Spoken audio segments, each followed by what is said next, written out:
ইহুদিদের অবাধ্যতা কোরআনের আলোকে বিষয়ে আলোচনা করব। কোরআন শুধু একটি ধর্মগ্রন্থ নয়, এটি ইতিহাসের আইন।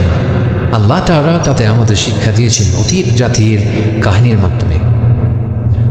ইহুদি বনী ইসরাঈল জাতি, যাদের আল্লাহ অসংখ্য নিয়ামত দিয়েছিলেন, মুসা আলাইহিস সালামের মাধ্যমে তাদেরকে দাসত্ব থেকে মুক্তি দিয়েছিলেন। তবে কি করেছেন তারা? আল্লাহ যখন তাদেরকে বললেন একটি নির্দিষ্ট গরু জবাই করতে, তারা প্রশ্নের পর প্রশ্ন করে সময় ক্ষেপণ করল। সূরা আল বাকারার ৬৭ থেকে ৭১ নম্বর আয়াতে সেগুলো আমরা খুঁজে পাব। আল্লাহ যখন তাদের বললেন শনিবারে মাছ ধরো না, তারা চালাকি করে জাল পাতল আগের রাতে। সূরা আল আরাফে এগুলো বর্ণিত আছে।